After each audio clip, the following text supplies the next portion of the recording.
You are listening to the Roberta Glass True Crime Report, putting the true back in true crime.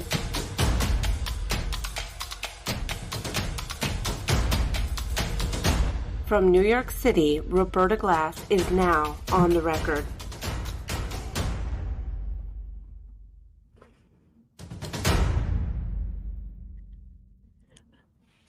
How is everybody?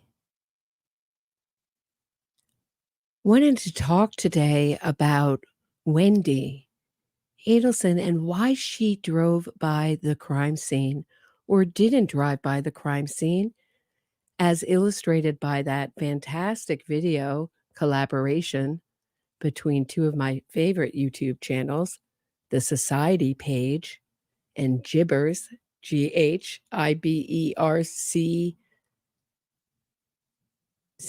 or is it CSZ? It's spelled some kind of crazy way. Very close to that.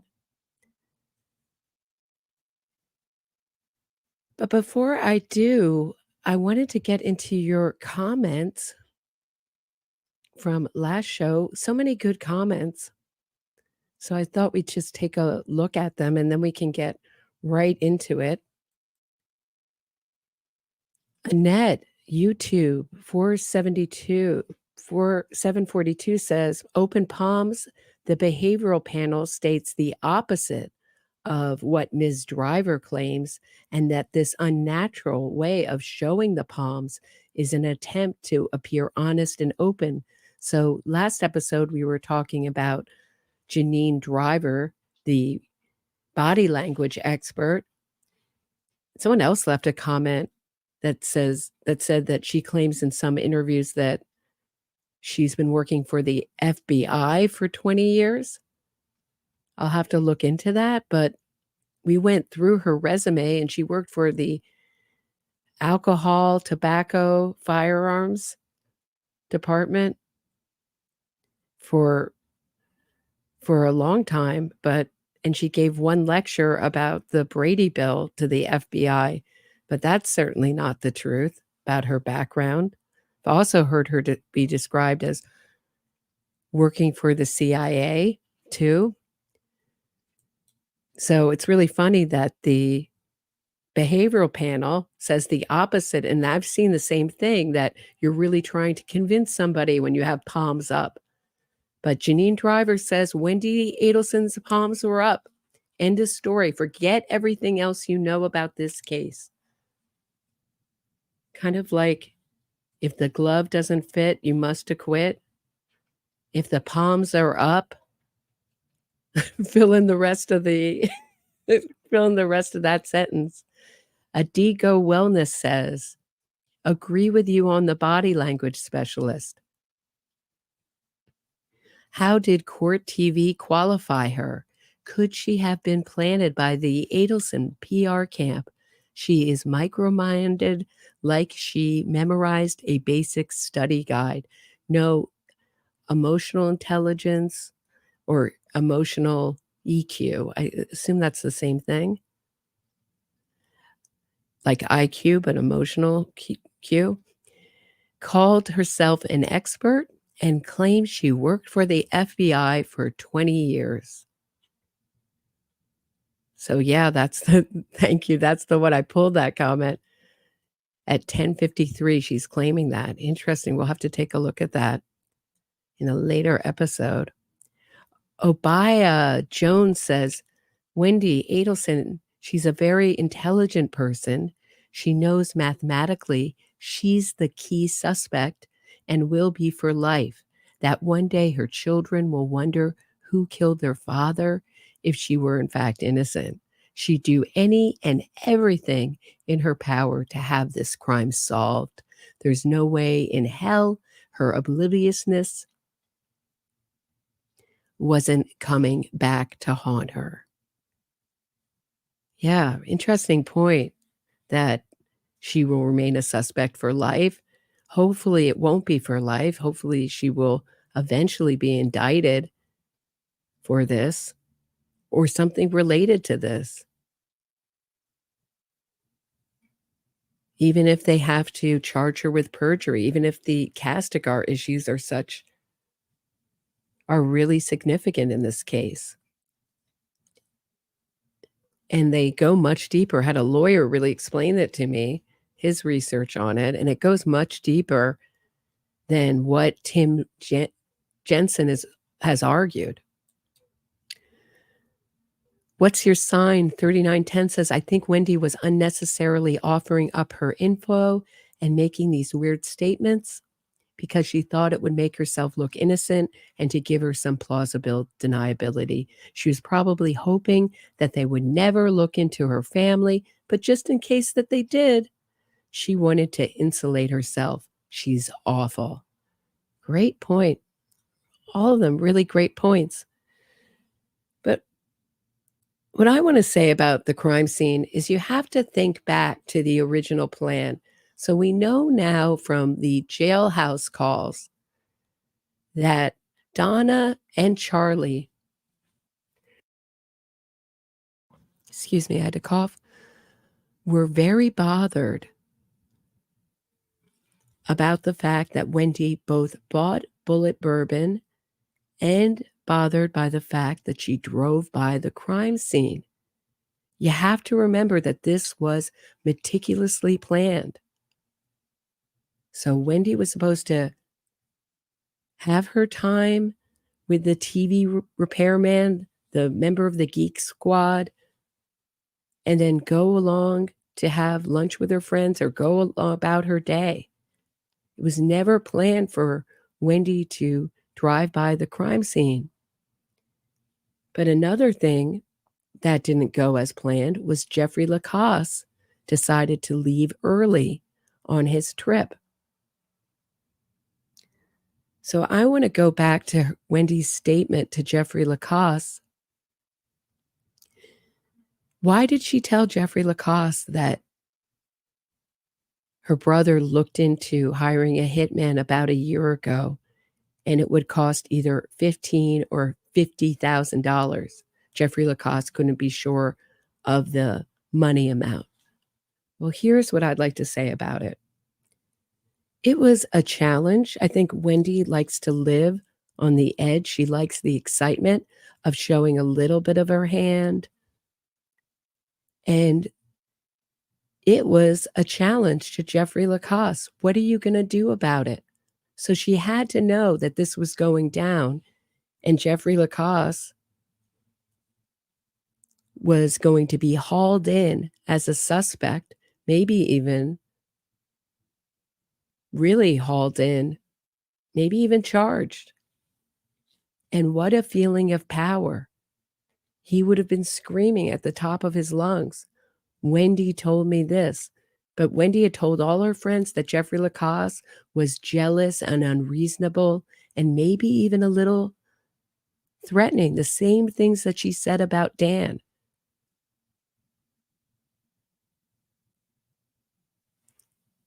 And it was a challenge to him. You talk. You tell the police this story. And you see how it goes for you, because I'll deny it. You're going to be suspect number one. You see how that goes for you. What a feeling of power. And I think that it's no coincidence. I think Jeffrey Lacasse was a stand-in for Dan Markel. And her hatred from Dan Markel seemed to spill over to Jeffrey Lacasse because he seemed to have some of the same caring, empathetic qualities that this family hates. They don't respect it. And she would have gotten a thrill out of the fact that he was hauled in and maybe even charged with this crime.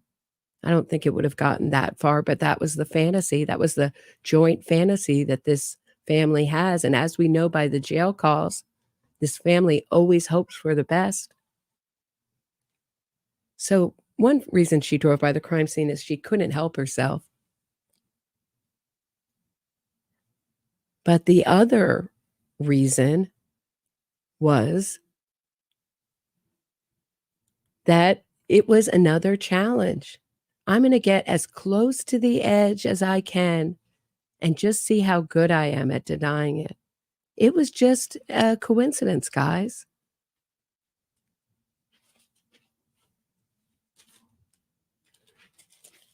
just a coincidence. What a feeling of power.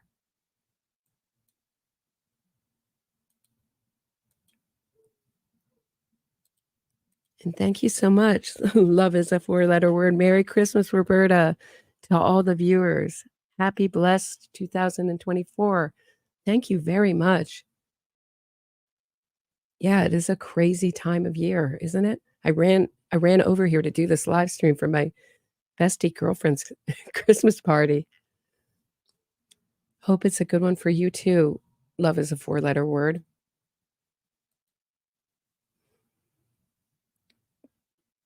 But let's just get as close as we can and deny it. Let me see how good I am, right? Get close to the edge.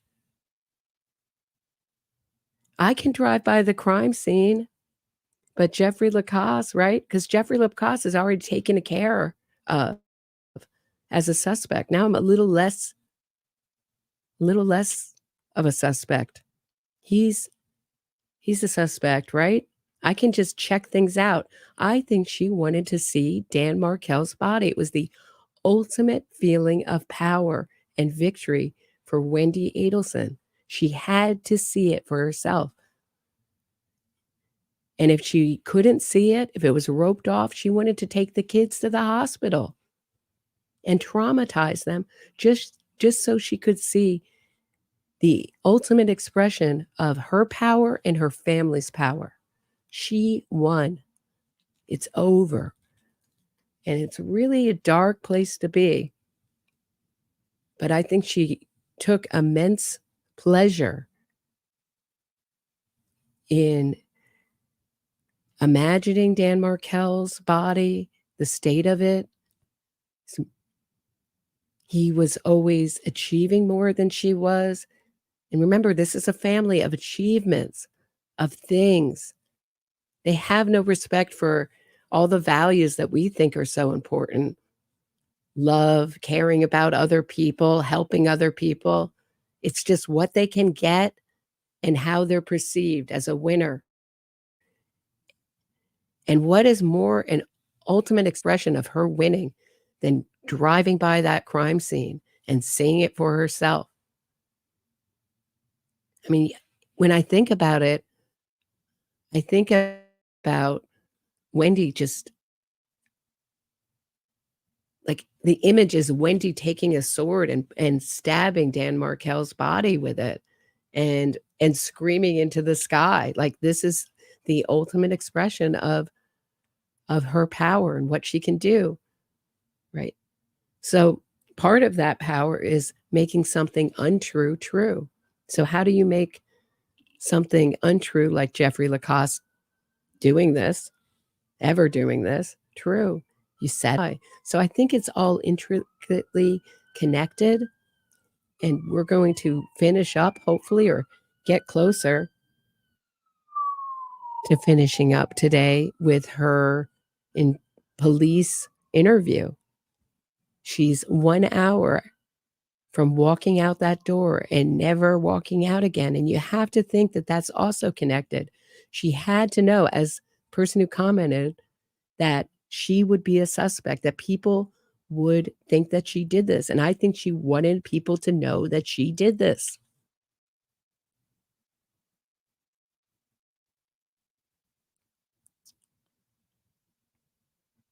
She was proud of it. And I think her family was proud of it. And I think they're very disappointed that Wendi ruined their perfect plans by buying Bullet Bourbon.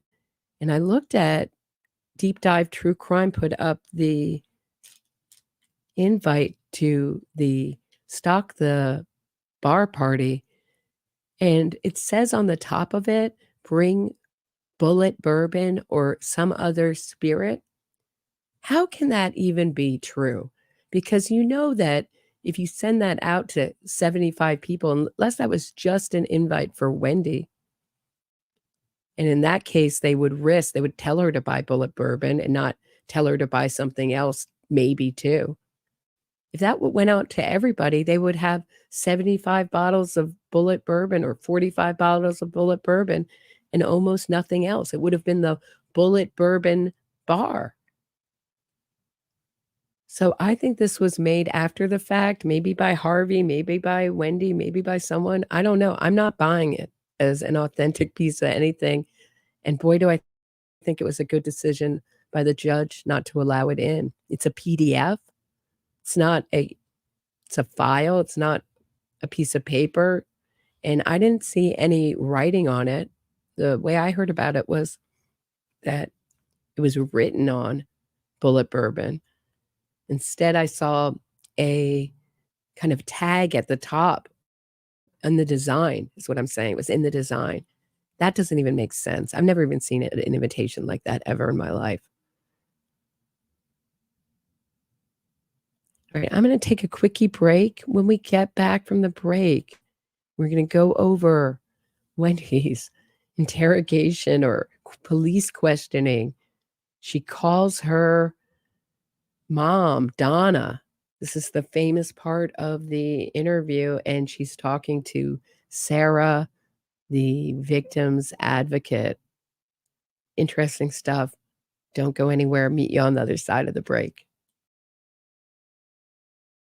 If you are enjoying this episode of my True Crime Report, please hit the thumbs up, subscribe to the channel, and share this episode.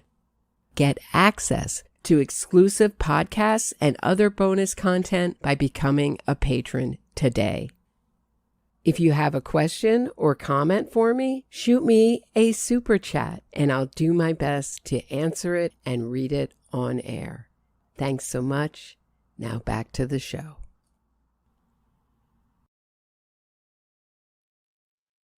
Okay. So this, just a warning to anyone who's listening on headphones, this has some feedback in it. I'll try to fast forward through it when I can, but it does have some unpleasant sounds in it. It's just the way it is. Oh my God, like I got no stress.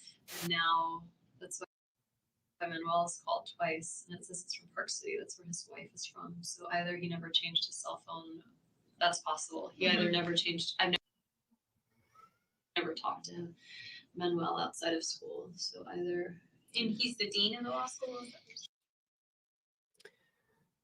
He's not. So there's like the dean in charge of everything, and then there's like the academic dean. Okay, because the law school is pretty much separate. I mean, it is part of the university, but it like has its own academic deans and all those type of. Did you go to FSU? I did. Yeah.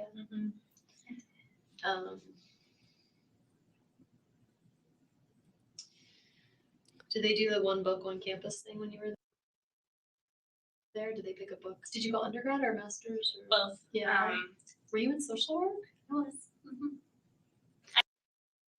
Look how intensely Wendi is looking at Sarah, the victim's advocate.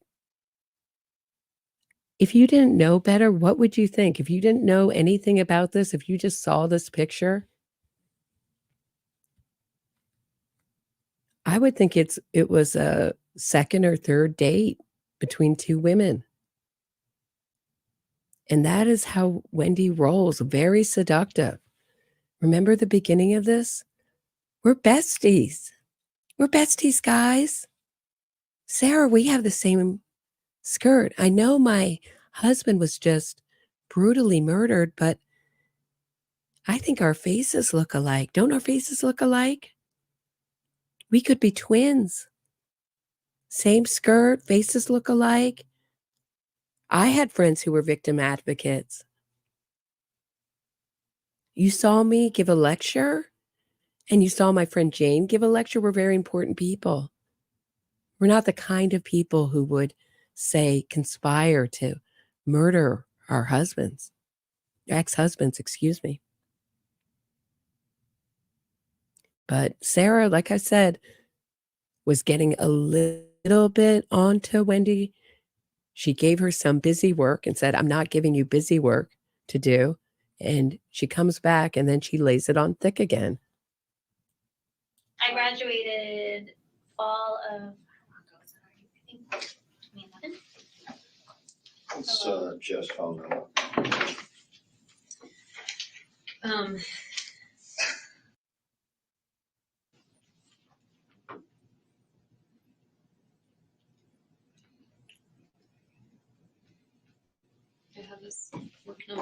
And cell phone, the work number would be the Who is that? the Bainbridge, Georgia. I bet you that's the Freebirds in Cairo that I was saying. Not for nothing, but her cell phone ring is so annoying. What is that song? Does anyone know? Is that just like a cell phone song, or is that an actual part of a song? But I find it so annoying every time it rings. Boy, is it annoying. I may have to take a break and try to fix my internet issue if this keeps circling like it's doing, but let's try again. See how it goes. Alex and Maya, do you think we should talk to them? Not right now. 294. So that's his, the 294 would be his cell. The other number would be his office number. Okay. All the news is already on people's Meaning seen it. what's Well, up? all they just know, I don't know A what shooting they on- All right, I'm sorry, guys. Let me take a quickie break and try to fix this internet issue because I don't want it to keep going round and round and round in circles. I don't know why it's doing this, but hopefully I can figure it out. My apologies about the advert, or maybe we could watch. Do I have anything else we could watch?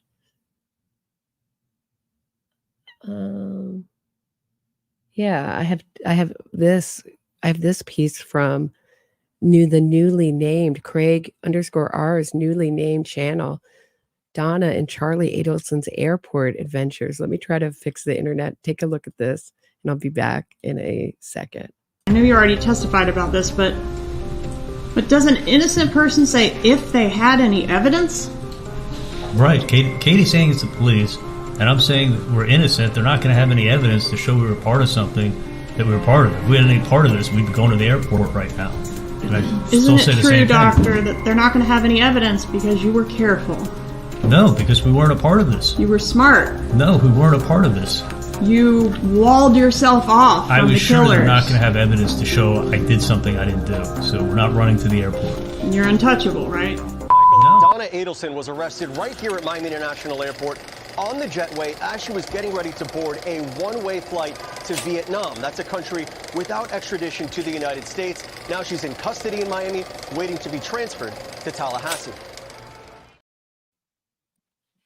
All right. I don't know what the issue is. I'm going to try again and hope for better luck this time.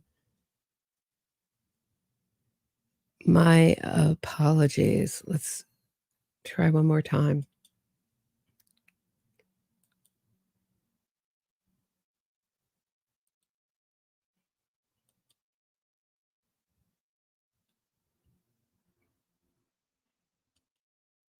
Scott, I think. that's basically what's going Okay. My kids are not going to see the news, so I'm not worried about that. I guess you're just telling me, sorry. No, I'm saying that's probably why these people are trying to Are get a hold of calling. you now. Yeah. I need to go back. I need a timeline here. Mhm. What time did you wake up this morning? A little before 8. I know that because the repairman was supposed to be here between 8 and 12, and I didn't set an alarm. So I woke up like, oh God, I need to put some clothes on and get ready. Okay, what, at 8 o'clock? He called, or like my mom called. I could see what time the calls came in, but let's see, starting this morning. Yeah, my mom called at 8:09. And then the repair guy called at 8:08, and then my mom called at 8:09. I guess he called her to trying to sorry. So yeah, so then the repair guy called, and I don't remember exactly what time he got there, but like between 8 and 9, probably closer to 9. Okay, what time did he leave? Around 10. He could probably tell you, like he'll have a record of what time he Okay. called in to figure out whether to repair it or by anyone. Okay. So he'll have a record of his calls too.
My apologies. Now I think I got it actually worked out, hopefully. It's just so frustrating when it says, like, everything's okay. You're connected. Yeah, I know, Tom. Thank you for telling me you can hear me. My boyfriend's shouting in the background. What a stream. All right. So let's get back into Wendi interrogation and hope works better. Let's see. So now we're up to 1024, 424 plus 18, we're at 40 something. 42. 42. Yeah. Out of this, I'm trying to whittle this down with what they pulled from your phone. Mhm. Did you ever leave your house before you went to the liquor store and got turned around on Prescott? No, Never left. no. Okay. All right. And so at 10:42, you're done with the call Mhm. from Renee. This is too challenging, I think. I think I might have to save this for another day and cut this really short. Maybe I'll just hang out and answer questions if anybody has questions and save the interrogation for another day. I'm really sorry, guys.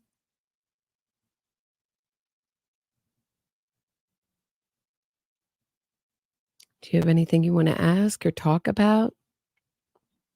Otherwise, I will cut it real short tonight.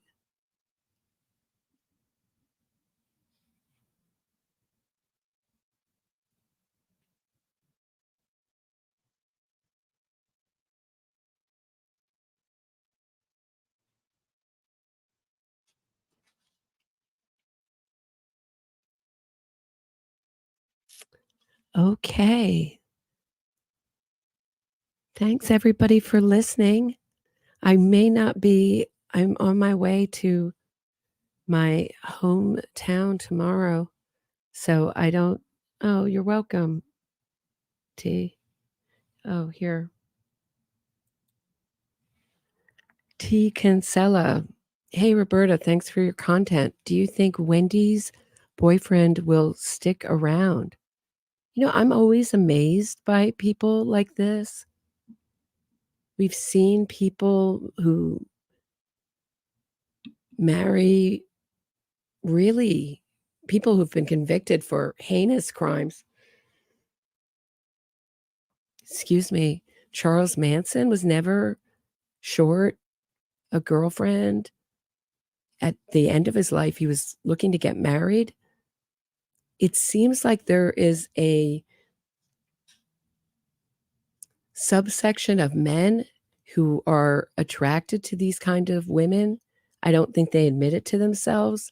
I think what they tell themselves is that Wendi had nothing to do with this, and they will be the biggest advocate, much more so than Wendi herself. Wouldn't be surprised if he's in these chat rooms defending her. He really has convinced himself, he believes it, that it was all just a coincidence, that she drove by the crime scene, that she bought the bullet bourbon, that her testimony is so contradictory and odd. Everything that everybody else is seeing, the majority of the audience, it's a really smart audience that follows this case.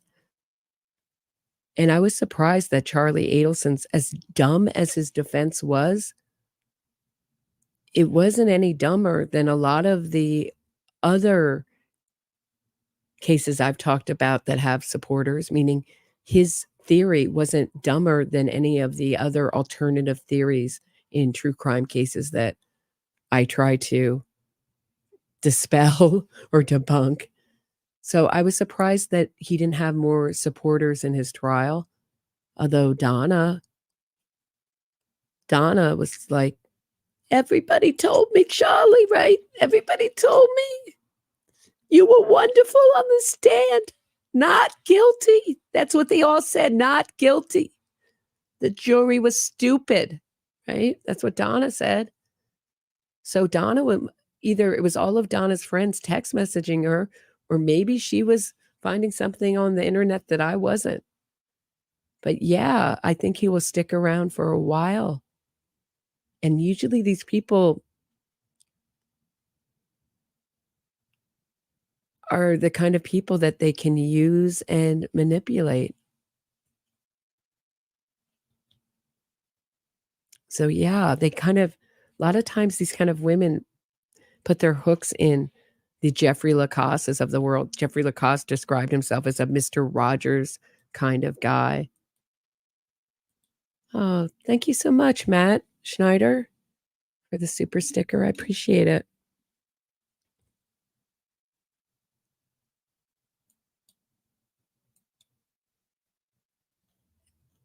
But they get with these kind of guys and they resent them and they use them. That's what we know to be true. Any other questions? Anyone other questions? If you can put a cat emoji before it, it makes it a lot easier for me to see. And yes, I'm ripping off Carl Steinbeck's red question mark technique. I can't rip him off totally, but I am inspired by it. So I'm trying to bring my own flair to it because it's really hard to see when you're doing these live streams. Shivani says, what do you think about Wendi wanting to be the one to discover that Dan Markel was shot? I don't know. Yeah, I've heard that story, that theory. I think it's very interesting.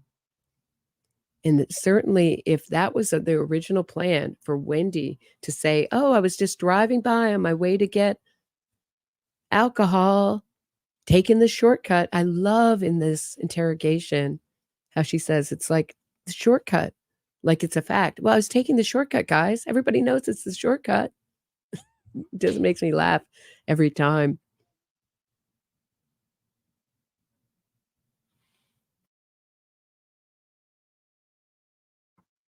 And so I would think it would make her much more of a suspect to be the one that would discover him. But she could put on all her acting skills that her mother, Donna, thinks she's so good at. Wendi, I've seen you, Wendi. You could be quite a good actress when you want to be. Use your acting skills. Throw yourself on his body. I mean, that's what I think we would have seen had she been allowed to. I'm just surprised she didn't get out. I mean, if that were the plan, I would think she would get out of her car, run out, and try to break through the police crime scene tape and get to him, even if she stopped. And she could certainly say, I mean, why was everybody who wasn't connected to this, like, why was the realtor so alarmed by this? And Wendi was not alarmed at all, getting so much closer. The realtor just heard there was a shooting and was alarmed. But Wendi got really close and wasn't alarmed, thought it was a tree that fell down. Clearly, she thought that they were maybe giving CPR to the tree, mouth to mouth. That's why they had the crime scene tape. I don't know what she thought. It was a terrible crime against a tree that happened there. I mean, how do you not differentiate between a tree falling down and what that looks like if it was so common and crime scene tape? That's my question. So, yeah, I don't know. I'm open to considering it, certainly. It's an interesting theory, and I think about it a lot. I just don't know why she didn't get. Did she chicken out? Did she get close and chicken out and say, I can't do it? Was that the plan, and she just kind of couldn't really go through with it? But there's something dissatisfactory about Wendi's behavior. And we know what it is because it's so telling, it's so damning. And should Wendi ever go on trial, that will be the biggest piece of evidence against her, should bar any kind of text message found on Donna's phone or on any kind of electronic devices.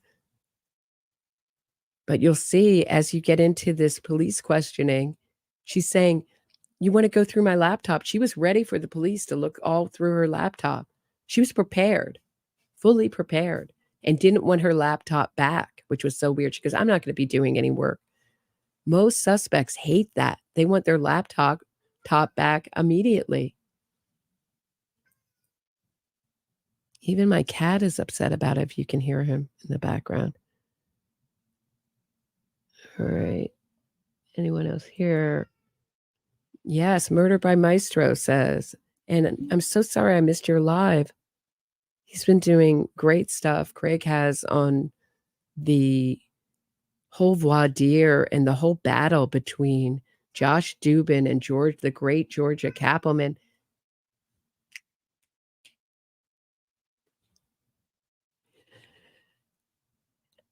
How do followers of the Adelson's trial compare to, say, Innocence Fraud followers? So I guess you're saying people who believe in some of the innocence of some of the cases I've talked about, well, that they're logical, they're rational, they look at the evidence, they watch the trials, they read the transcripts, they go through the evidence. I think that's a big difference. And they believe in our justice system. So there are some elements of the true crime community that have no respect for our justice system. I've actually had people argue. I was talking about the Stephen Avery case, the murder of Teresa Hallback. And I was saying, no, you're wrong about the bullet because of this, that, and the other. And you can, as seen in the evidence. And he goes, well, all the evidence comes from the state. This is an argument I had with Sean Atwood, who's a conspiracy figure. And he said, you can't trust any of the evidence because it all comes from the state. Which I thought was hilarious. So how do you suggest we have trials? You have to have some faith in the system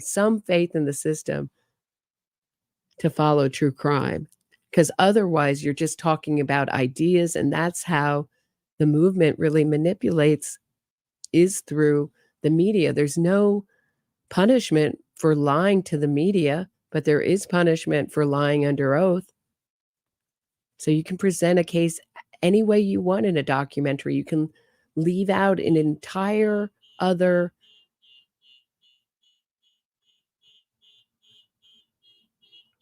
co-criminal in a case and call it a documentary, like they did in Capturing the Friedmans. They totally left out Ross Goldstein, who pled guilty just like Jesse and his father, whatever his name Friedman was. I don't care so much that I get the names right as long as I get the victims' names right, I'm okay. But yeah, whatever his father's name was, they all pled guilty in that case, which is amazing that they made a documentary extolling their innocence. Is that very long? Was that a long answer to that? Probably too long.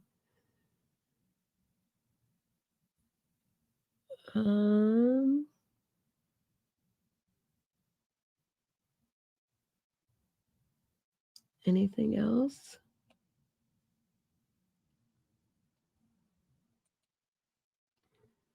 Did they put up crime scene tape for trees? No, I don't think they do. But for Wendi, she thought it was just a tree that fell down. We had trees that fell down all the time. She's so hateable. That's one way this case differs, is that they just have such contempt. They don't really try to be likable. They're just so hateable, protecting. I mean, I can't believe Charlie thought he was likable and relatable. I find that amazing that he thought he did well on the stand. And Donna's just there cheering him on. You did great. The jury was just too dumb to see it. I find that amazing. Amazing that he thought he aced it, was going home, giving away his food. One statement, she only said she was going to dinner, no mention of the bottle shop.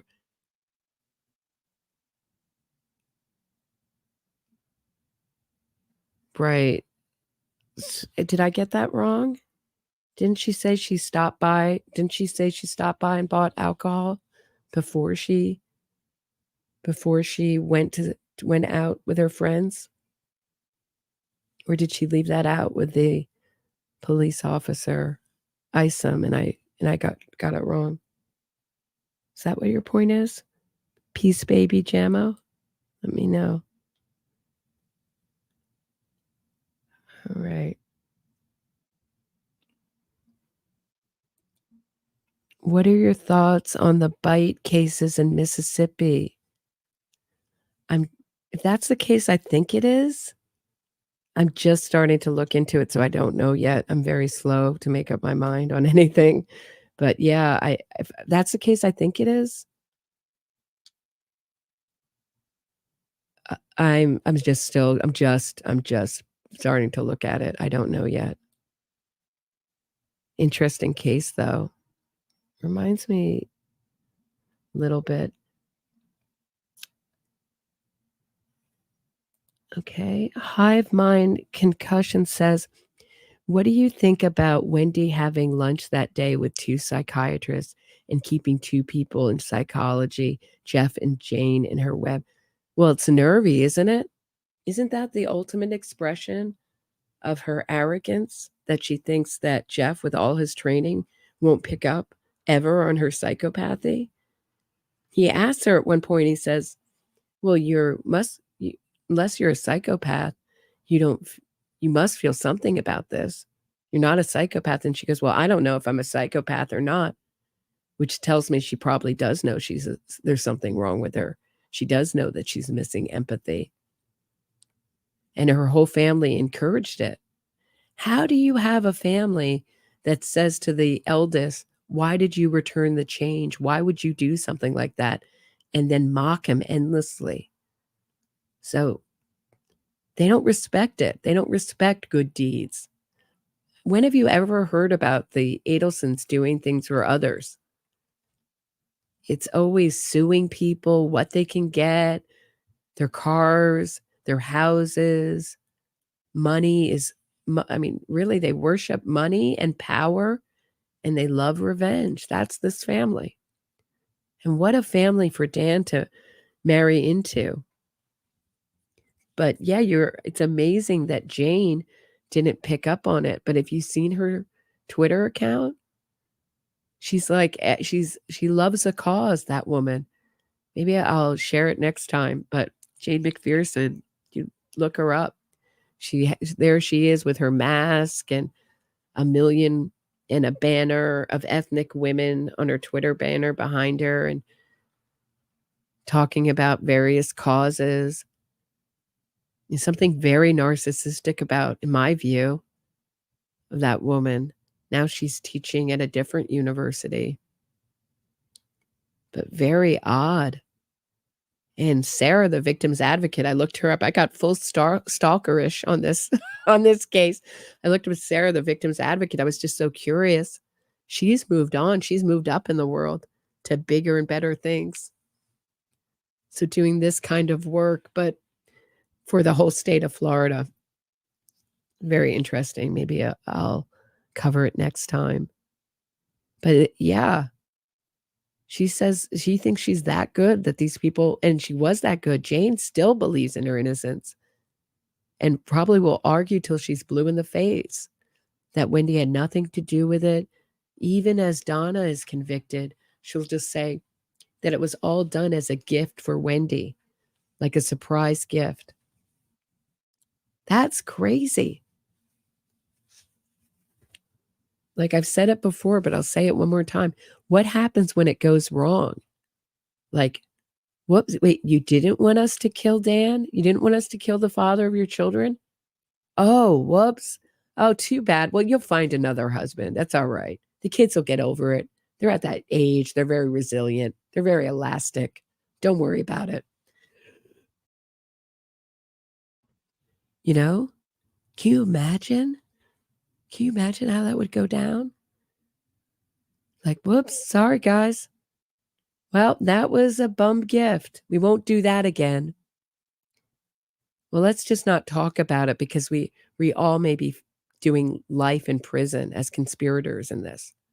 But boy, that was a dumb gift. We didn't even get Wendi something she wanted, and now everybody but Wendi is going to go to prison possibly.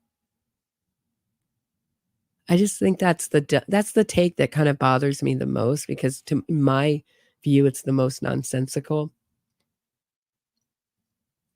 This idea that it would be done for her without Wendi. Oh, sorry, hive mind. Without Wendi knowing. It's just, it sounds good on the surface till you really think it through. Oops, sorry. Teresa, can Georgia use her police interview? Yes, she can. Now that she asked her in trial about Trescott. Yeah, I believe she can because my understanding of Castigar issues is that it has to show that she said something that caused them to investigate. So they can't be in a better position after they testified than before. So Wendi wanted to assert her right to take the fifth. It makes me think of Dave Chappelle every time. I'll take the fifth. Do you remember that sketch? So she can't. So her original plan was to just take the fifth to every question and not testify, not even show up, just saying, I'm asserting my right to not incriminate myself. So they have to prove that they didn't use anything in her statements on the stand as a springboard to investigate. And I think it would be hard to show. Yeah, you're right, though, about that. It would be kind of hard to say, well, she did contradict herself. But yeah, that is an issue. I would certainly think they may have to the other option is to charge her for perjury, get rid of, get rid of her immunity and then charge her. And if the public will is strong enough, I believe it can happen. And that's why it's so important the interest in this stay high and that the public demands it. Our courts do not work in a vacuum, unfortunately. We like to think that they do. But yeah, you're right that it could be a problem. Yeah, this Castigar issues are really, really tricky, super tricky. So the state would have to prove that they were using the fact that she drove by the crime scene and it had nothing to do with her contradictory statements on the stand. And that would be, I think, a good defense lawyer. But as we've seen, this family does not hire good defense lawyers. They hire either lawyers that they know, lawyers that are going to stay silent, lawyers that are going to give them advice when they flee the country. And that was the most interesting thing for me that's come out of the jailhouse calls is the fact that Donna is so close with Dan Rashbaum, Charlie's lawyer, and that Dan Rashbaum knew all about their plans to flee. And he advised them that they might get picked up.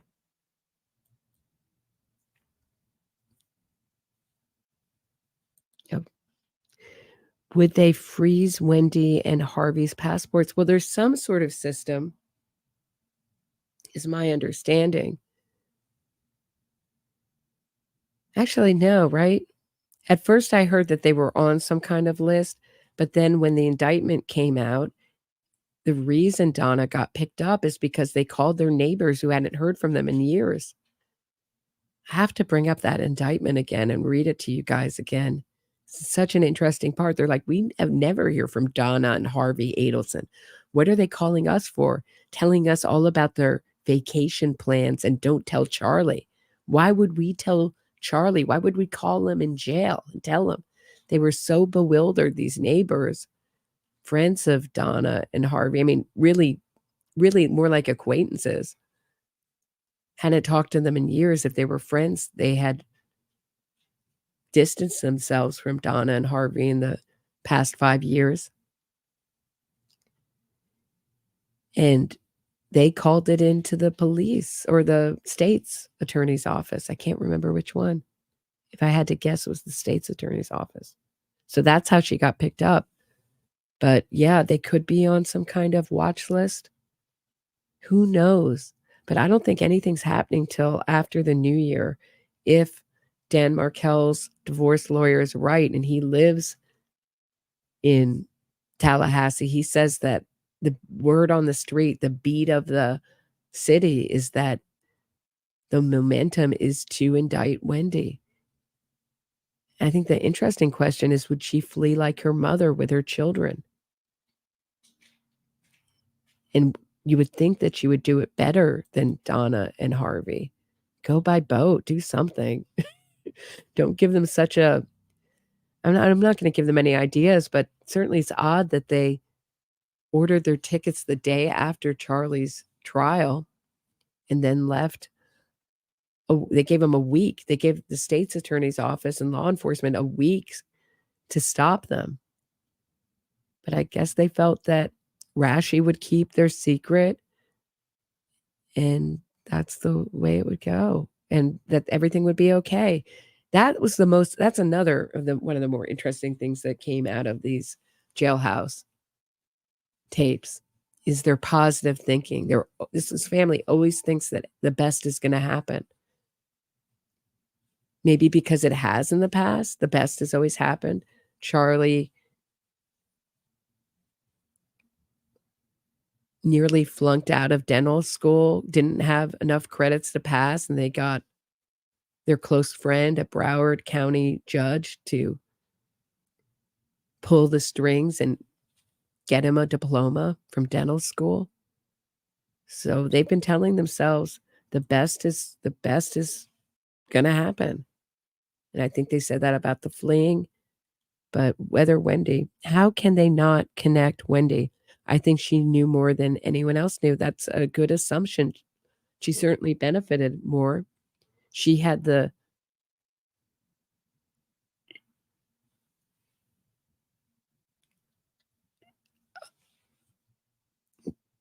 Yeah, because of these Castigar issues are real. It's not just because Tim Jansen. I don't think that if you get into them, they are complicated and real. Now, of course, Wendi's immunity was contingent on her testifying truthfully, which we all know she didn't. So what the state, I believe, would have to do, and it would be a rare move, but we've seen perjury trials when there's a will to try someone, they would have to try her for perjury and make that immunity null and void. So it is an issue, and it also relates to who can testify against her and stuff. It's complicated. Sorry. Susan Swan says, do you think Charlie sought out Katie knowing she might have such connections? Didn't he ask her within months of meeting, and then it ended very soon after? Yeah, absolutely. 100%. I think he had heard about Sigfredo Garcia. I think she had complained about him, and that was, I don't know how well they, he kept her around because she could do this for him. And remember, Charlie, the Fredo of the family, check out the Society Pages video on it, failed before he gave his money. He gave $50,000 to someone who just took his money, and good for those people, and didn't do anything, which is what Sigfredo Garcia and Luis Rivera should have done. Should have just taken their money. What was Charlie Adelson going to do? So within his family, he looked like a loser, and that was one of the worst things to look like in that family. Someone who could, like a sucker, someone who can be gotten over. I mean, look at the way that they respond to the bump. They analyze those every aspect of the flyer and the guy's voice. It sounds like he's from New York. Not for nothing, but not the best undercover performance. I know they're not actors. They have other jobs besides being believable, but not the best performance of a guy with someone in jail. I think he says, what is this relating or concerning? Or he says some kind of big word. And he talks like a cop. He's like, this isn't going away. I mean, that's exactly the way cops talk. And Charlie picked up on it. The funniest thing about the thing that, I think that was Katie's. Katie was used and abused, and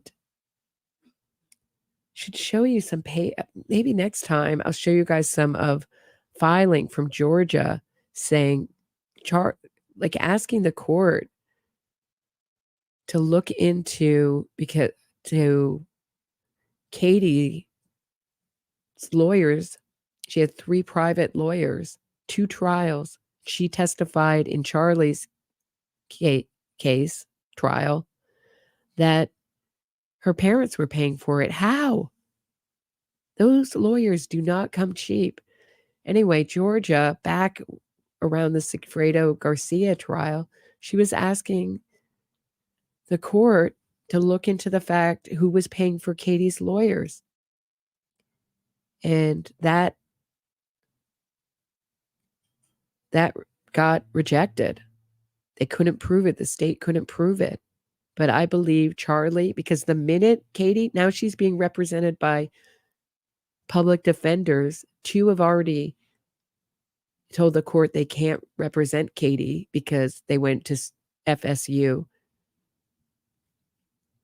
and knew the victim, or it was too close a connection with the victim to represent Katie. And the court was not happy, but basically let 2 public defenders off. But the minute Katie got convicted, there go all her private lawyers. So no private lawyer for the appeal. Just public defenders. Isn't that interesting? I mean, she can argue her parents cut her off after she got convicted, but I'm not buying it. I think that's Adelson money. We did that one. The Rational Party says, can we confirm that her whole act about not drinking is fake? Won't her friends and Jeff testify against this? This girl is a lush. Well, certainly around this time she was. Sonny Tanner, who went to this trial, made a great point. It would be hard for her to get through the kind of Cambridge schooling that she did. Drinking that much, it's possible to be able to do. There are functional people who drink that much, but I would think that she was drinking maybe even a little extra because of the stress of it.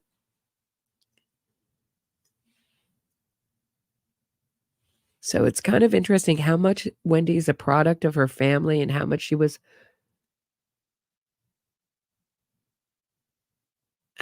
born with this kind of lack of empathy, how much it was really nature, nurture kind of thing.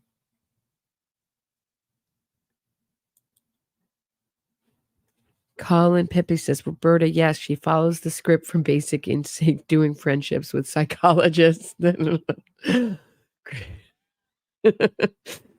Good point. Yeah, all I'm imagining is Wendi with like a blonde wig, Wendi doing the famous Sharon Stone thing. Yeah, I mean, that's kind of how I felt with her, like very much like seductive to her women friends, and her women friends seem to just be hopelessly devoted. Tova Walsh, hopelessly devoted to her.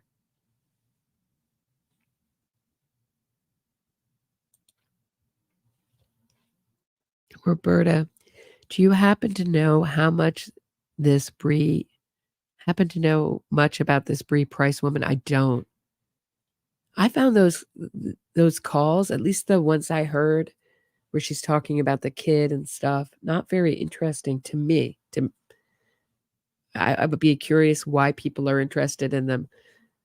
I was really interested in the calls between Donna, of course, the famous call where she's caught on tape where she doesn't think she's being recorded. But all the stuff with Charlie I found fascinating, but not so much with Bree.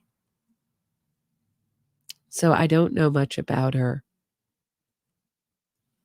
But what Wendi said on the stand was that they are on and off depending on the day it is. So maybe fighting is their love language.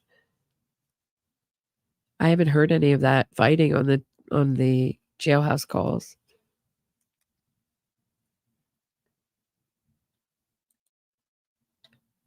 North Ireland nincompoop. Do you think Wendi got away with being under suspicion in the interview? Yeah, I think she fooled everybody. Think about it. You're putting together a case. And Wendi did a pretty good job. I hate to say it. It looks fake, but we're Monday morning quarterbacking. We know we have so much more information than Craig Isom did at the time. Everything was moving very fast. And here's someone who says, take my computer, take my car, search everything, and is telling things that look incriminating. So it doesn't seem like anything that someone who really did it would do. When do you think they zoned in on her? Probably after the Jeffrey Lacasse interview, I would think, at least, if not before. Hard to know. Yeah, after they fled to Miami and wouldn't talk, I think that was, good point. That was a really good starting off point when their lawyer called and said, none of my clients are talking. And the only person that had this kind of animosity towards Dan Markel was the, Adelson family. Yeah. They had to have some suspicion, but to prove it, I think they, obviously, you have to remember there was a different district attorney back then. And the word on the street, or the rumor is that Adelsons were pulling political strings. And the will of the DA at that time was just to let it lie, go no further than the shooter and the middle woman, Katie. How unfair would that be? And what a message it would send. I mean, the message would be, if you are rich enough and well-connected enough, you can pay people to murder someone in your extended family, right? And not face any consequences. That would be the message. If you're poor, you go to prison, and unconnected. And if you're rich, you pay someone. And in the case I was talking about,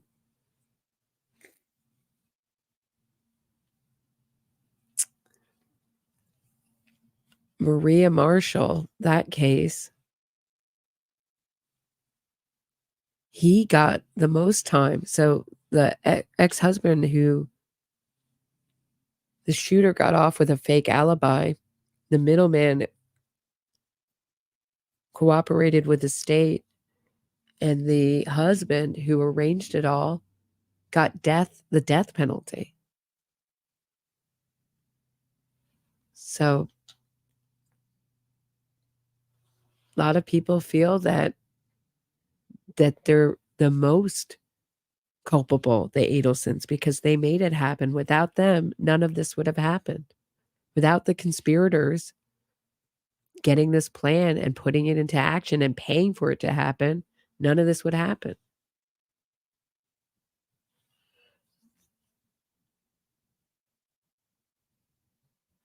Isn't it Robert O. Marshall? Am I wrong about that? I think that's what his name was. I'm having a block with that case. I spent so much time researching it when I was covering it. But that guy did a lot of really stupid things. I mean, he had a really dumb plan to say that he was fixing his tire on the side of the road coming from Atlantic City when there was a gas station right up the road, very much like Wendi. It's kind of interesting.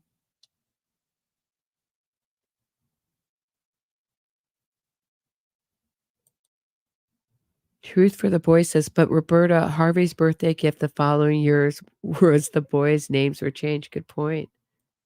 I mean, think about that this was given as a gift. That they all celebrated this. I mean, how dark do you have to be? What do you celebrate? Good things happening, not bad, tragic things that ruin your life. They thought this was a wonderful development.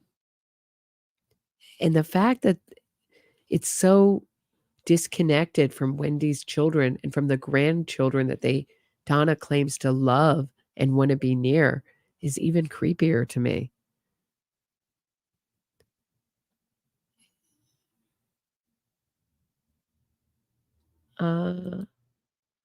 James Starr says, I'm curious if Charlie can get conjugal visits in prison.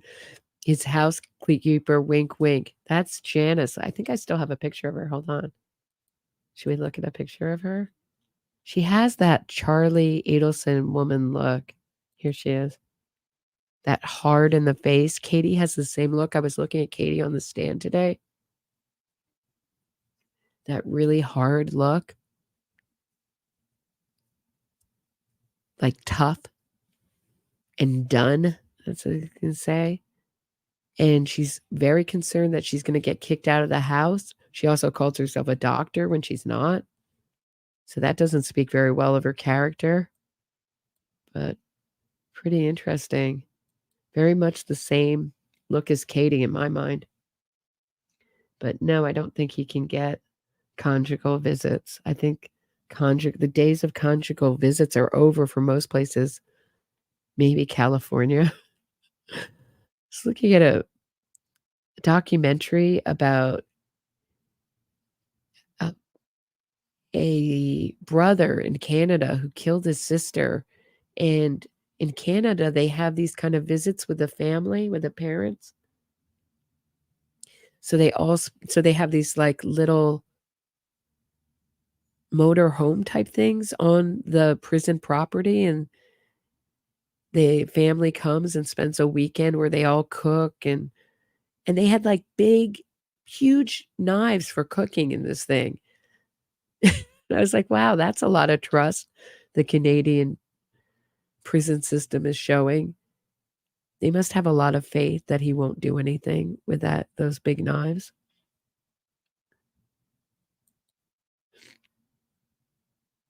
Do you think it's Wendi who's blocking some of Donna's jail calls? Probably. You have to remember that Donna was perfectly happy to abandon her son and flee with her. Pretty much, Wendy's not going to go visit Charlie. We know that the convicted prisoners get a lot of emotional support out of their prison visits. That's the most valued thing in prison is those visits. Who's going to visit them? The housekeeper? Dr. M? She's going to visit? No, she's not going to visit Charlie. So he'd have like no one to visit him, no one to look after him. I'm sure they would be still putting money on his books so he could buy commissary stuff, but they were perfectly happy to save themselves. And then they complain that Donna, I do that every time, every show. It's with, I mean, Wendi, you think Wendi? I forgot my point, but you think that,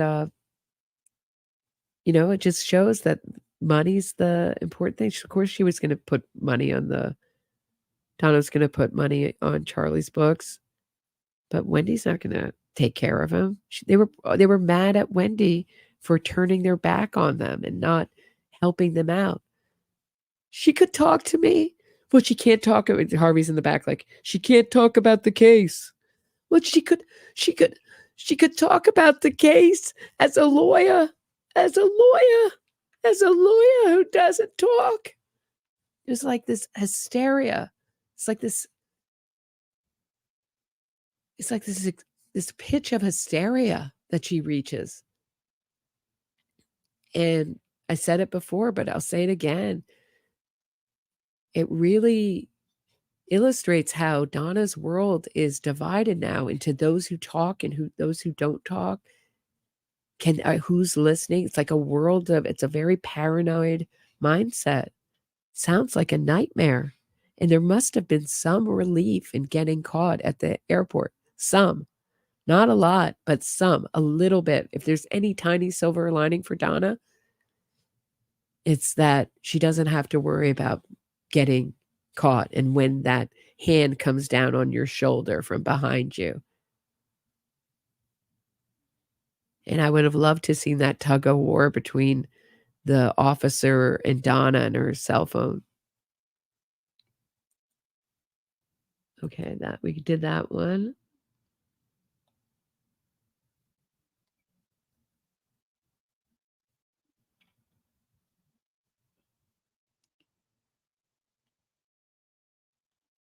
Okay.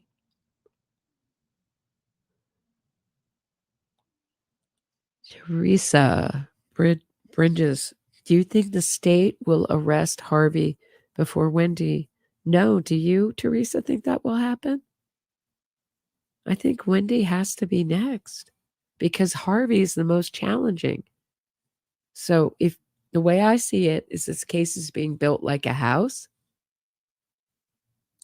So they built the foundation, and this may not have been the design from the beginning because what I hear is, wasn't the DA named Meigs?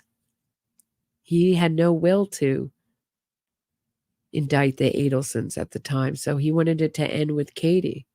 But now it's being built like a house, right? So we have the shooters.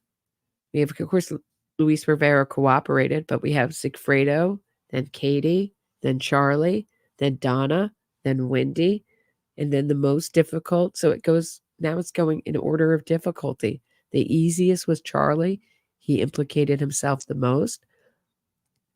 A little bit harder is Donna, then Wendi, and most difficult, most challenging. And I don't know, I would think a lot of the case against Harvey would be financial and the checks. And of course, that phone call and visit that Katie says was a mistake. That Sigfredo thought he was calling Charlie. Come on. Sigfredo. My understanding is that I had heard that he had Charlie's number in his phone. So that doesn't make any sense.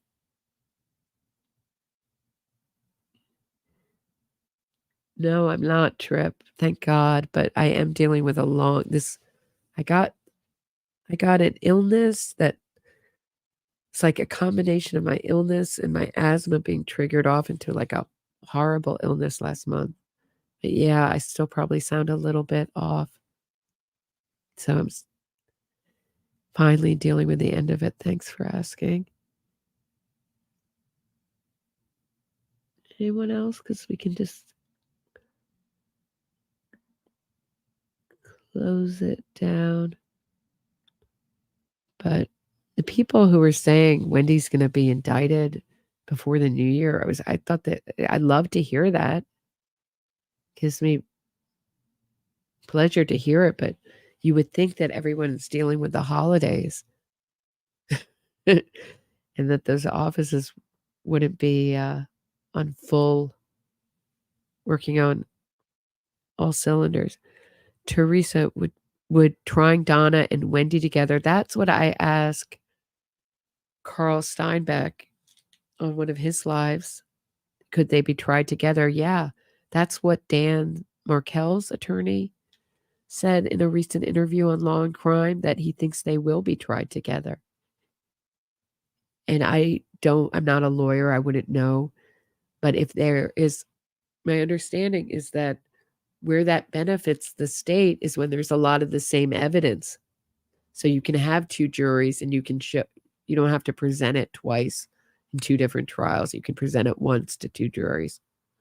So I think it would be cool to see them sitting kind of next to each other. Wouldn't that be interesting? Get out the body language. A lot of body language experts would probably be interviewed. Oh no, maybe not. Maybe they should be tried separately then. But it would be interesting to see them behind the same defense table.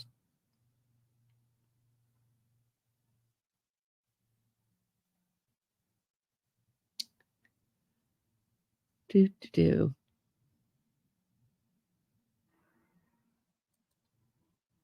Brady Starr says Harvey is also a person who likes to get even. Yeah, I think this whole family, Brady, yeah, I think they're united in their love. I think that's one of the, it's like the family hobby. They love to get even and they love to get over. And the worst thing that you can be is a sucker. So how bad was that for Charlie to get suckered out of money, the thing that they value the most?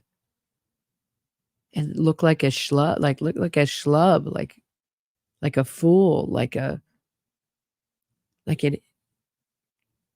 sucker, like a mark. That's one of the worst things you can be in this family. They're the ones that do these kinds of grifts.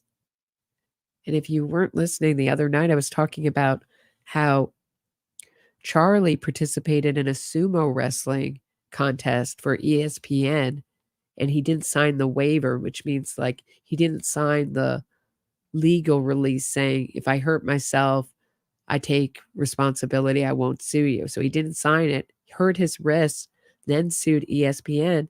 But it doesn't end there, because then Harvey signed on to another class action lawsuit where he's suing the court reporting company, Veritex, and USA Legal Support for the price of the transcripts being too high.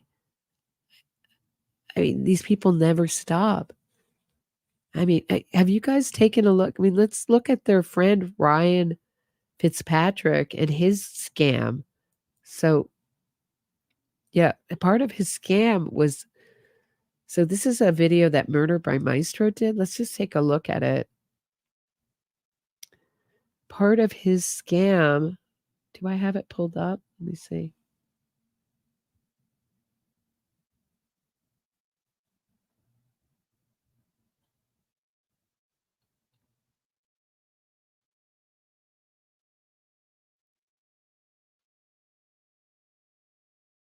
Oh no. Maybe my internet has chilled out by now. I don't know, because I really want to show you this video. Hold on one second. Part of the scam was to buy people's lawsuits as a way to launder money. So it's and this is, of course, allegedly, and I don't know for sure. Don't sue me, Ryan. Patrick. Let's see how this goes.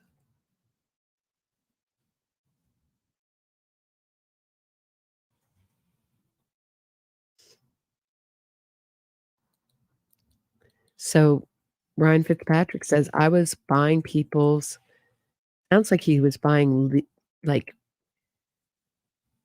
you call it supplies or whatever, but really what he was buying was people's civil lawsuits. So someone was injured and they sued and they didn't want to wait around for their insurance to pay. They would buy those lawsuits, and it would be a good way to launder money. Hold on. All right, I found it. Hold on. Let me pull it up and show you.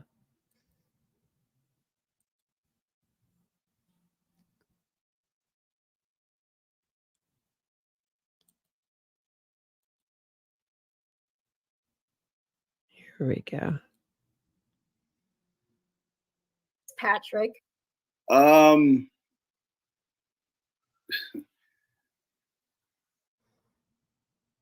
no. Charlie had a lot of money, and I got into a legal funding business where he and another partner were the money guys or whatever. They gave me a credit line, and I would loan money, advance money on their potential injury settlements, and I would buy medical receivables for personal injury lawsuits. And it just, looking back, I mean, Maybe they were trying to use me to launder money or something. It was good for a little bit. I paid myself as the managing partner of the firm. It obviously didn't work out well. He closed down the business, tried to pull the rug out from under me. We had a lot of money on the streets. I was expected to collect that money. When I was collecting this money to pay him back, I was accused of racketeering, embezzlement, fraud, conversion, and theft. And I admitted to it. Yes, I did pay myself to collect your $2 million. Yeah, I think it was insider trading. When you're into something business-wise with someone that you kind of like turn the head a little bit and you're like, God, I just got to get through this, you know what I'm saying? Charlie had more money than you know what to do with. I was with Charlie. So I'm sorry it's glitchy, but that's the part I wanted to show you. So that's him describing what they were into. That's him. What he's talking about is buying people's civil lawsuits against insurance companies. And it was a good way to launder money. BRI was bashing the Markels in Georgia on some call. Bree was bashing the Markels. So yeah, so if that is true, I haven't heard that yet, Top Cat. But if that is true, then she's cut from the same cloth as all these really other hard, non-empathetic women. You guys getting bored?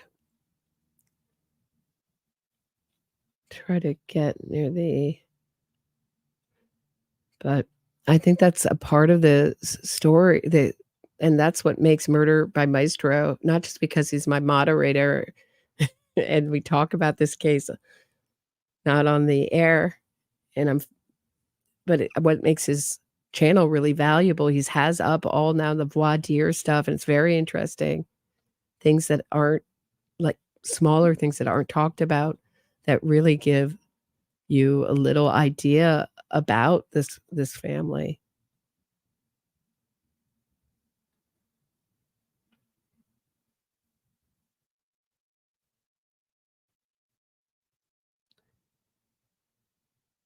Okay, yeah.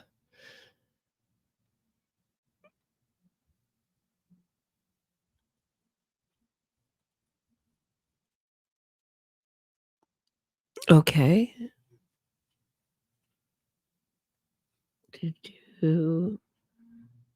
Yeah, I set it at like less, Colin. I set it at like less than 360p. It was like at 240 and it's still glitchy. I will be investigating, but I also, if I live stream tomorrow or the next night, it will probably be more of this, more of a hangout, because I'll be so... Yeah, you want to see the whole clip and play the whole clip? I thought I had the whole clip. If you guys can hold on a second. I thought I actually had a whole clip of that on my computer. Hold on a second. Let me see if I can find it. And I can just play it as a video file and we don't have to worry about glitchiness. Hopefully. Hold on one second.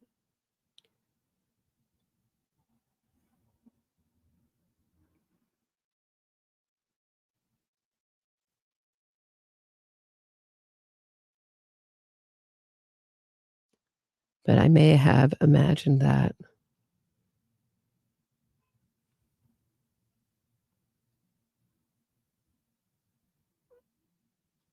What is it called? Oh, here it is. Yeah, I do. Hold on. Guest is Ryan Fitzpatrick.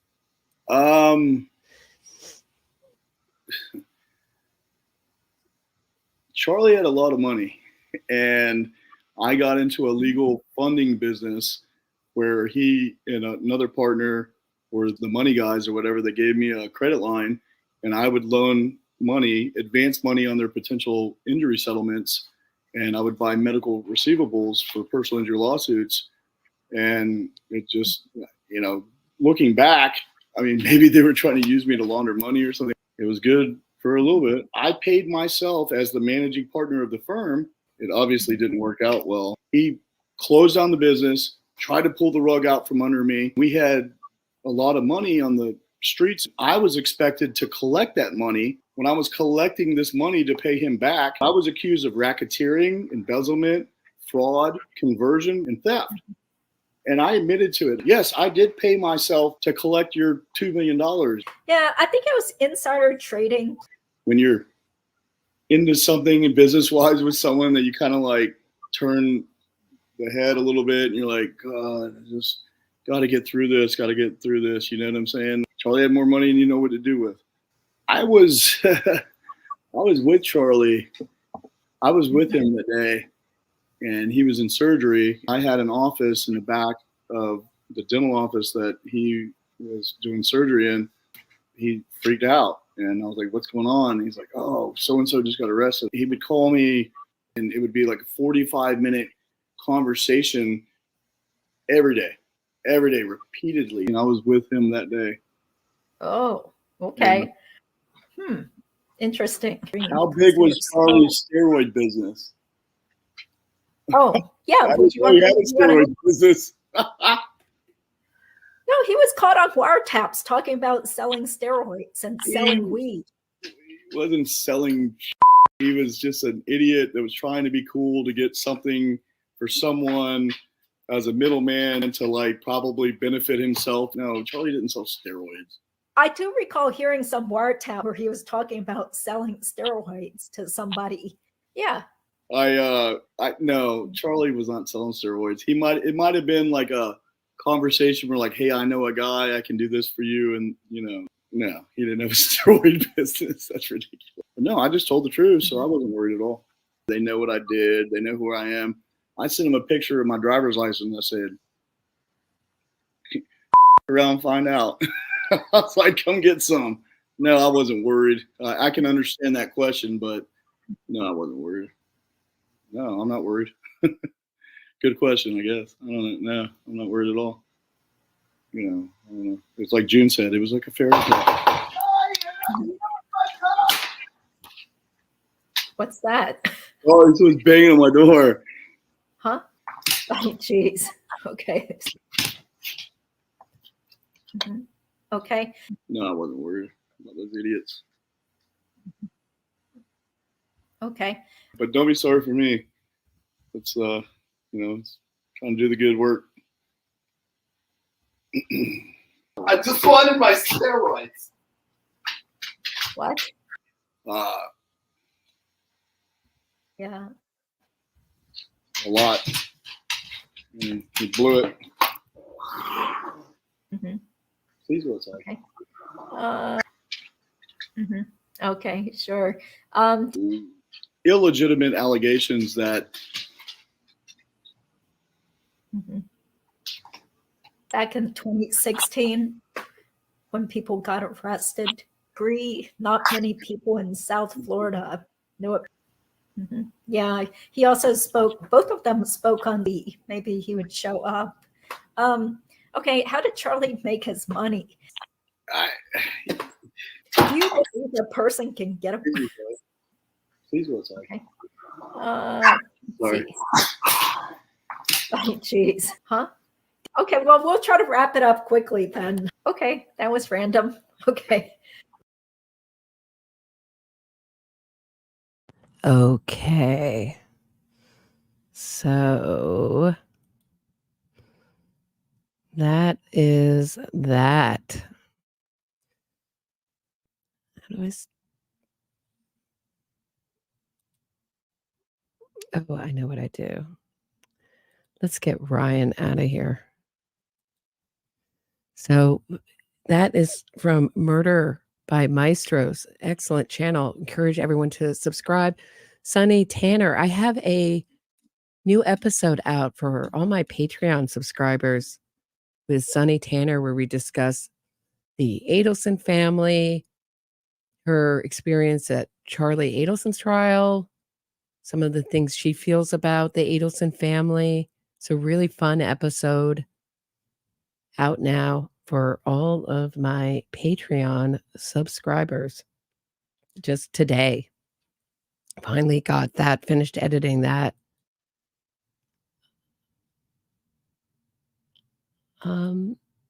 Thank you so much. Count it all joy. Do you think that it's more likely Donna may implicate Wendi now that the boys are older to negotiate a plea? Why are so loyal to the plan to protect Wendi at this stage? Well, because they're all involved. So I think Donna, you have to think about her makeup. She's already had a hearing complaining that all her rights have been violated. Excuse me, hold on. All her rights have been violated. She's married to the idea that Charlie Adelson was wrongfully convicted. So his family is cult-like, us versus them. We all stick together. And it's not about protecting anyone else. It's about protecting themselves. She has herself convinced that she's so clever that with Rashi at her side, and she thinks the world of Rashi. My Rashi, I'm going to ask Dan. How many times did you say that? I'm going to ask Dan. I'm going to call Dan. Call Dan. Get Dan on the phone. Which is so weird because he never tried a murder case. It's so weird, her faith in him. But my feeling, this is just my opinion on Rashi, don't sue me, Rashbaum, is that Rashbaum is one of these lawyers that is very comfortable. This is just my opinion. Dancing around the kind of what's legal and what's not so legal and what's moral and what's not so moral. I don't think he has a strong moral compass. I think he's very much like this family, and he has a very good front. Boy, I fell for it.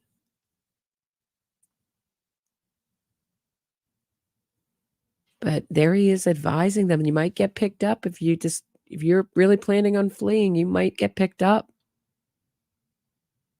So it's not about protecting Wendi. I think she's mad at Wendi. I think she knows, should they again choose to give Wendi limited use immunity again and have her testify against Donna? I hope not. But if they do it, she knows those things are bad. And even Charlie admits it. Now we know Charlie and Donna agree with the state's case, just like the Society Pages videos puzzle pieces about Rashbaum's closing. Most of this case, a lot of this state's case, I agree with, right? It's what Rashbaum said at closing. A lot of the state's case, in fact, the most important points, Donna and Charlie agree with. It's a 1 in a million chance that Wendi would drive by the crime scene without being involved, without knowing. It's very weird that she bought bullet bourbon. She had to know. So what they're really saying, how do you discuss how Wendi effed everything up without saying Wendi effed everything up? By talking like that.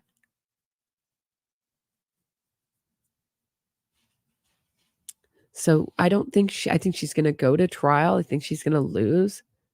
And I don't think they're going to offer Charlie anything. Why would they offer Charlie anything to flip unless they don't have a strong case against Wendi? But I don't know. Wendi was very clever to work out that deal for herself. Very much like the deal that Tim Jansen worked out for Brian Winchester, the Denise Williams, that case. Isn't it interesting?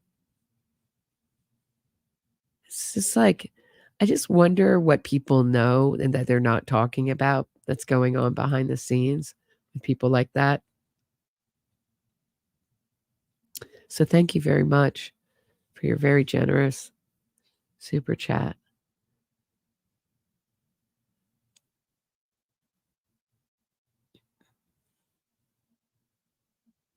Is this a question? I don't know if this is to me or not, Jay, but how would Harvey not know from the beginning? Yeah, it would be what a lot of people are saying about Wendi. It's kind of obvious that she knew, but can the state prove it? When instead of running to Wendi right after Danny's murder, Harvey and Donna stayed in town for the night.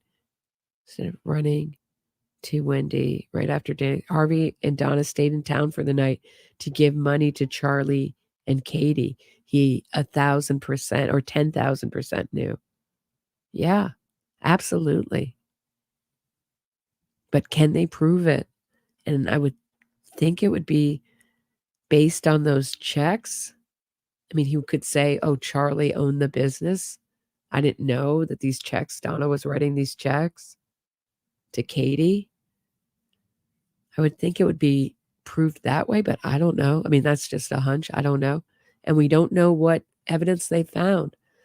The search warrant goes back to devices that existed since 2012. And do those devices, are they still around? What was in the house? What did they keep? They were smart. They threw everything out. But were they cheap? Were they too cheap? Were they too cheap? Harvey, don't throw out that computer. You can just wipe it clean. And it's all on there, right?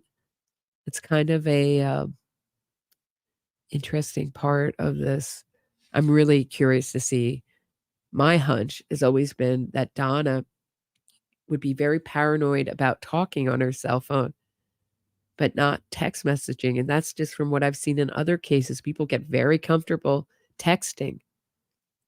They text like no one, they make their own evidence. And this is a family that makes the strongest pieces of evidence against themselves. They make it themselves. Can you imagine if they did what they all plan to do and stay quiet? Just not react to the bump at all, go along their way, not meet in public, meet like they did that one time at Donna and Harvey's house. I don't think anybody could have been tried in that case. Oh, this is a great question because this is Tammy. Thanks for asking this. So I think that Katie, if she's smart, will say, look, I had ineffective assistance of counsel. Charlie Adelson was paying for my lawyers. Those lawyers were working for Charlie. When deals were offered to me, they did not communicate to me what a realistic chances were at trial. Just go and say, look, this totally compromised my defense. If she's smart, which I don't know if she is, how smart? I don't think she's, what's her name? Oh my gosh, it just slipped my mind. Help me. The one on the stand who Charlie made goo-goo eyes at, the former Miss whatever, who got lost in the courtroom. What is her name? Help me. June. Okay, June. Thank you. June. I don't think she's a June. I don't think she's dumb as a box of rocks. If she's smart, that would be a really good thing, strong thing to appeal on. Charlie can't hurt her. Harvey is living in fear. Wendi, ditto. No one's coming after her. They don't have any real power like they did as a family in the beginning, as they did in 2014. Court might not buy it. Court would say, you took the money. Tough. But I think that's her best shot.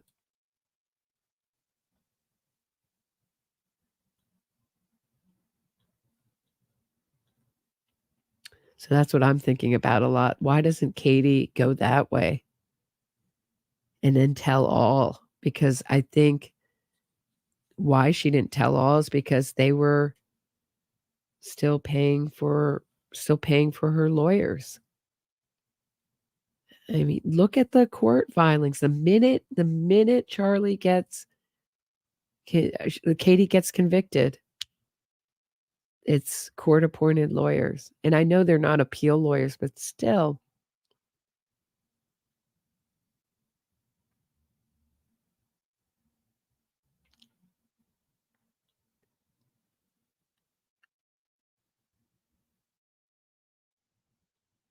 Okay.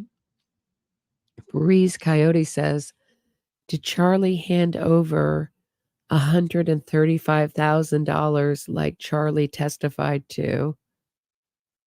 Or $100,000? Katie may have pocketed $75K. I hope she did. And the boys got $35K each. That's very possible. $35K each seems awfully cheap for something like this, but okay. Hard to know where those figures came from. Maybe someone who knows the case. I'm still learning it better would know the significance of those numbers a little bit better than I do.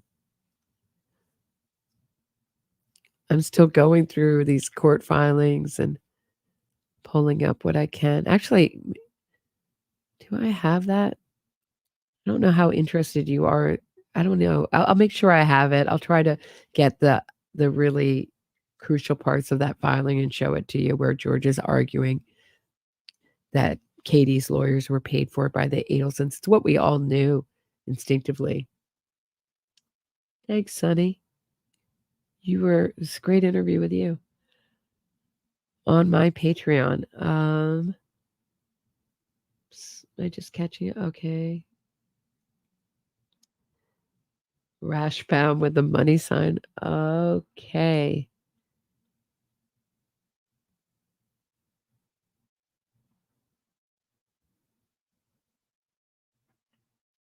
Yeah, thank you for June. I just temporary blocked on her name. And you know what's interesting about the jail calls is Donna is talking about how gorgeous she looks, how superficial. She's testifying in a murder. Your son's on trial for murder. You're talking about his ex-girlfriend and how beautiful she looked on the stand and how great she was. And then she talks about Jeffrey Lacoste, and she calls him Lacoste, like the brand of shirt, if I heard correctly. And she's complaining that no one would ever believe Jeffrey Lacoste, like one of the best witnesses ever. And he looked red and twitchy, and June was poised and wonderful. Not like none of her answers made any sense. Like she's like, that's something I said when I was angry at Charlie. Well, that just shows that you were willing to talk about things that you may not be willing to talk about now. And I've always felt that part of the reasons for showing June the way June would behave on the stand, she did a little of this the first time she testified, was to show that she was still protecting Charlie, and Charlie still had power over her. It was an amazing demonstration to the jury how manipulative Charlie was, because the minute she got up on the stand or even walked to the stand, he put his chin on his fist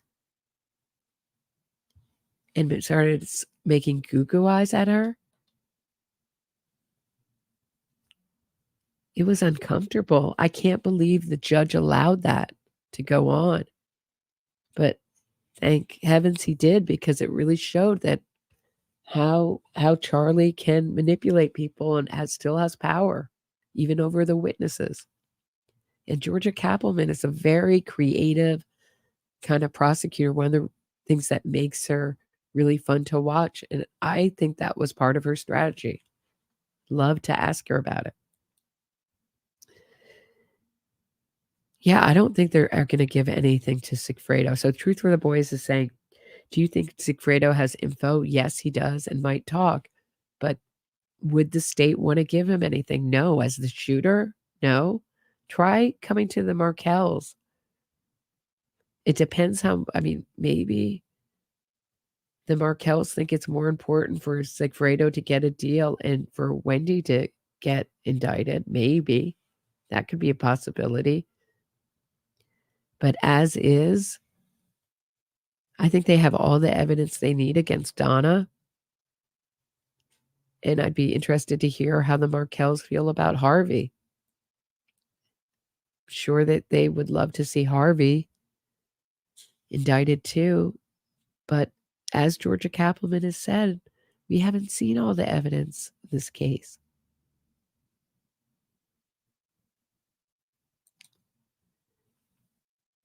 Could Nicholas Aldridge's jailhouse statements be used as evidence in Donna's case? Watching videos of his statement of what Sigfredo told him in jail. I would think so. I would think so, Lily Pad. Yeah, I think we're going to see a lot of repeat evidence in Donna's case. Unless, I'm not a lawyer, unless there's some legal reason why it can't be used. And I know. So,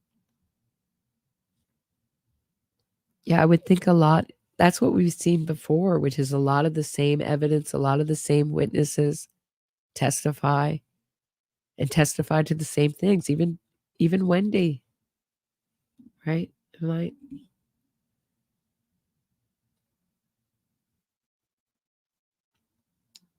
Okay. All right.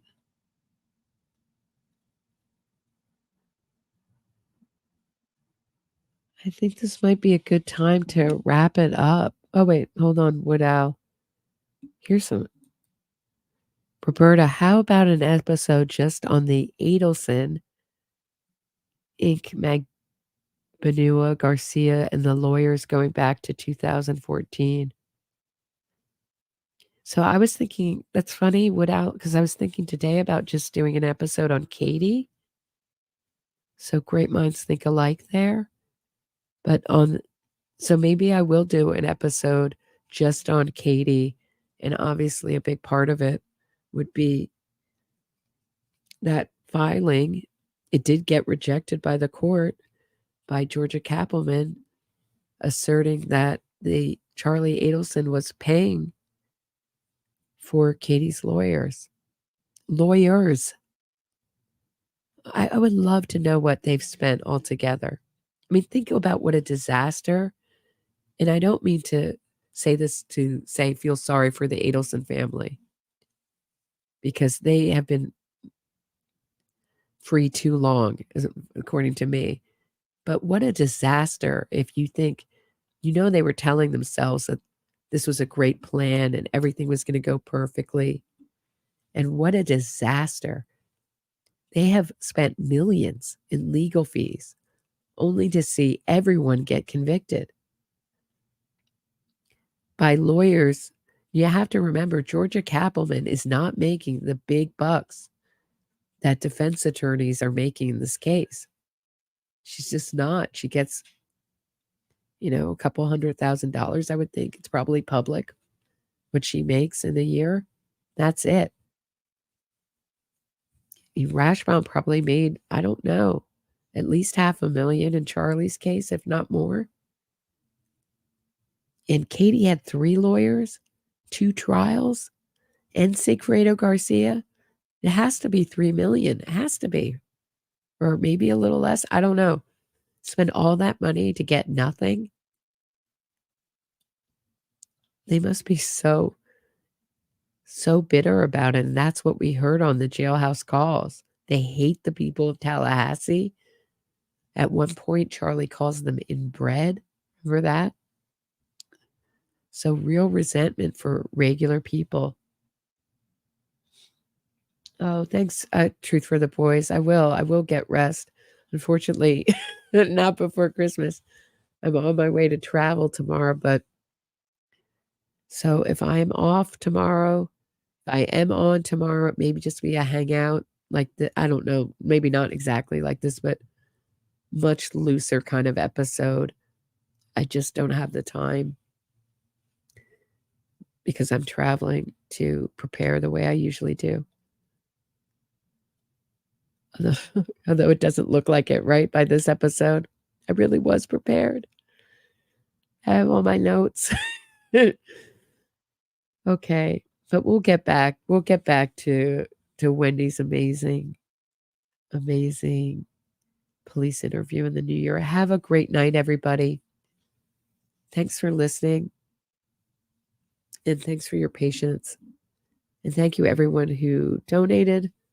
Really appreciate it. Check out the new episode. I'm trying to do all the things I'm so bad at for self-promotion. Check out my new episode on Patreon. Please hit the thumbs up if you like this episode. Share this episode. Leave me a 5-star review on Apple Podcasts if you're listening on podcasts. Thank you, Society Page, for your videos. And I will see you back sometime soon. Have a great night, everybody, and Merry Christmas.